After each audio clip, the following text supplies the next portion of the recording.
कई व्यक्ति भाग्य के भरोसे बैठे रहते हैं। भाग्य के भरोसे से उन्हें कई प्रकार के नुकसान होते हैं। भाग्य पर अंध श्रद्धा रखते हैं। कहते हैं कर्म प्रधान विश्व रचि राखा। इस पर एक बात सुनाता हूँ। राजा वसुसेन के दरबार में एक ज्योतिष रहता था। इस बात को ध्यान से सुनिएगा। और उस ज्योतिष पर राजा को बहुत विश्वास था। उस ज्योतिष के कहे अनुसार ही राजा सब कुछ करता था। जब तक ज्योतिष न कह दे तब तक वह कोई काम नहीं करते थे। उनके मुहूर्त निकालने पर ही वह काम करता था।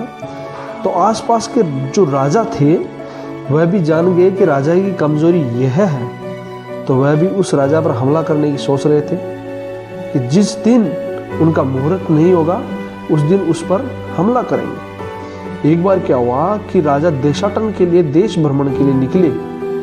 जो साधारण वेशभूषा में थे उनके साथ में उनका राज ज्योतिष भी था। जब वह एक गांव से गुजर रहे थे तो एक किसान अपने हल और बैल लेकर खेत में जा रहा था। तो ज्योतिष ने कहा,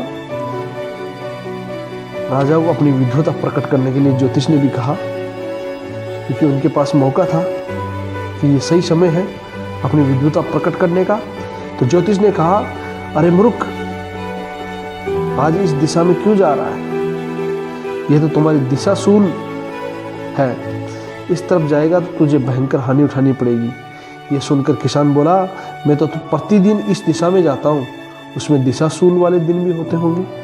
यदि आपकी ये बात सच है तो अब तक तो मेरा सर्वनाश हो चुका होता। राज ज्योतिष छकपका कर बोला, तेरी कोई हस्तरेखा प्रबल होगी, दिखा अपना हाथ। हाथ बढ़ाया परंतु हथेली नीचे रखी। राज ज्योतिष चिढ़कर बोला, हस्तरेखा दिखाने के लिए हथेली ऊपर रखी जाती है, नीचे की ओर नहीं रखी जाती। किसान का जवाब सुनिएगा। किसान ने कहा, हथेली वो फैलाए जिसे कुछ मांगना हो। मैं जिन हाथों की कमाई से अपना गुजारा करता हूँ उन्हें मैं किसी के सामने क्यों फैलाऊं? जो कर्महीन और निठल्ले हैं वह फैलाते हैं। यहाँ तो 365 दिन ही पवित्र हैं। किसान का उत्तर सुनकर राजा की आंखें खुल गई और उन्होंने भी परिस्थिति के अनुसार काम करना शुरू कर दिया। इसलिए कहते हैं कि कर्म भाग्य से अधिक फलदायक होता है। जो कर्म करेगा वह फल पाएगा। अकर्मण्यता से कुछ हासिल नहीं होता है।